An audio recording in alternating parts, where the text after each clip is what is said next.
Did you know that one of the most feared Viking leaders in history, Ivar the Boneless, may have led his armies without ever standing on his own 2 feet? That's right. Some historians believe Ivar was born with a condition that made his bones weak, or possibly even deformed, rendering him unable to walk like a normal man. Yet, despite this physical challenge, Ivar rose to become one of the most fearsome and ruthless Viking warriors to ever set foot in England. His very name was spoken with dread.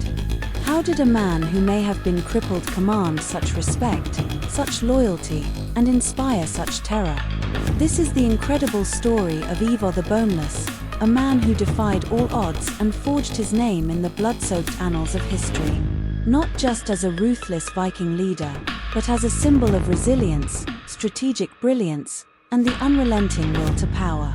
Chapter 1: The Mysterious Birth of a Legend. The origins of Ivar's nickname, the Boneless, have been debated for centuries. Was it a cruel description of his frailty, or did it signify something far more cunning? Some accounts suggest he was born with a condition akin to osteogenesis imperfecta, a genetic disorder that causes bones to be fragile, even brittle. Others argue it could have referred to his extraordinary flexibility, or perhaps it was a poetic way of describing his cold-blooded nature, someone who was devoid of mercy or compassion.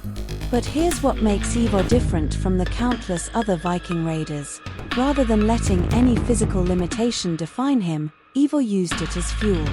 While many of the great warriors of the Viking Age are remembered for their brute strength and savage skill with a blade, Ivar's legacy is one of a tactical mind that was unmatched. He was a master of psychological warfare, and he knew that fear was just as powerful a weapon as the axe. Born the son of the legendary Ragnar Lothbrok, Ivar was destined for greatness. But unlike his brothers, whose fame was earned through sheer physicality, Ivar carved out a different path. He quickly realized that to lead, to command, was not only about physical power. It was about control. Control of the battlefield, control of his men, and, most importantly, control of his enemies' minds. Chapter 2: The Viking Invasion of England. When Ivar set his eyes on England in the late 9th century, it wasn't just another Viking raid. It was an invasion. Ivar led what would later be known as the Great Heathen Army, a coalition of Viking warriors that terrorized the Anglo-Saxon kingdoms. This was no mere plundering spree. It was a carefully orchestrated campaign with the intent of conquest, and Ivar was at its helm. His strategies were ruthless, calculated, and brilliantly effective. Ivar understood that to truly break the will of his enemies, he needed to attack not just their bodies but their spirits. One of the most chilling examples of this was the execution of King Ælla of Northumbria. Ælla had been responsible for the death of Ivar's father, Ragnar Lothbrok, throwing him into a pit of vipers. Ivar did not forget. When the opportunity came for revenge, Ivar captured Ælla and subjected him to the legendary Blood Eagle, a gruesome form of execution designed to both terrify and make an example of those who dared to oppose him. The message was clear: defy Ivar, and you will suffer a fate worse than death. It wasn't enough to kill his enemies. Ivar needed to make them a symbol of what happens to those who stand in his way. But this wasn't all bloodshed for the sake of violence. Ivar understood the importance of alliances and played the kingdoms of England against one another. He was patient, biding his time, striking when his enemies were divided, and ensuring that he held the upper hand. England had never seen such a coordinated and relentless attack from the Vikings before, and it was Ivar's genius that turned what could have been a simple raid into a prolonged war of attrition. His army swept through Northumbria, East Anglia, Mercia, and even Wessex, the strongest of the Anglo-Saxon kingdoms. Chapter 3: A Master of Strategy and Fear.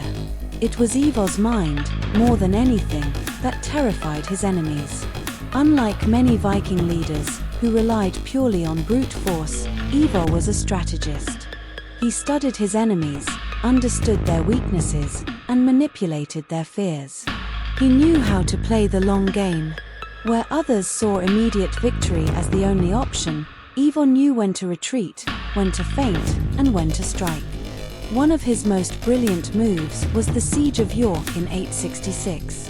He lured the Northumbrians into thinking they could win, only to spring a trap and decimate their forces. It was Ivar's ability to deceive his enemies into thinking they had the upper hand, only to crush them when they least expected it, that truly set him apart.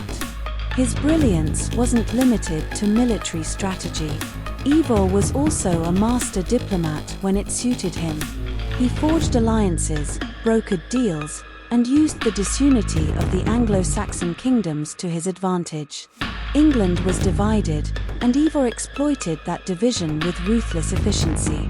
He knew that the real key to victory lay not in overpowering his enemies but in outthinking them. And this is perhaps the greatest irony of Ivar's life. The man who was born with a condition that made him physically weak became one of the most powerful men of his time, not through sheer force, but through cunning, patience, and intellect.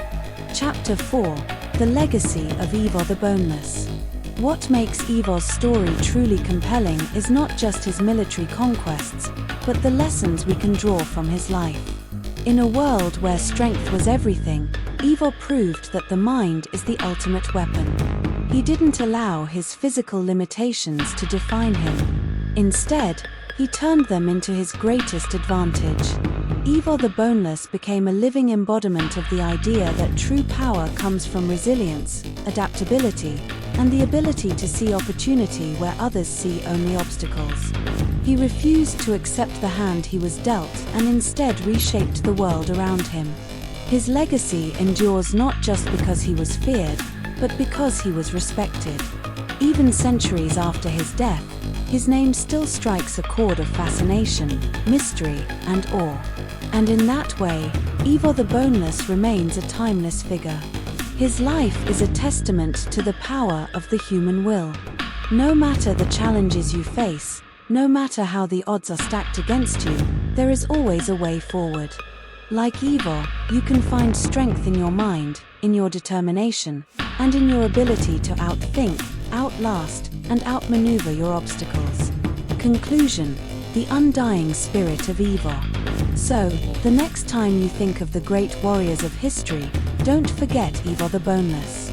Remember that strength is not always about muscle and brute force.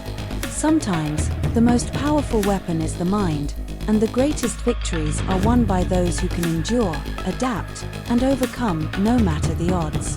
Ivar's story is a reminder that greatness is not measured by what you are given, but by what you do with it.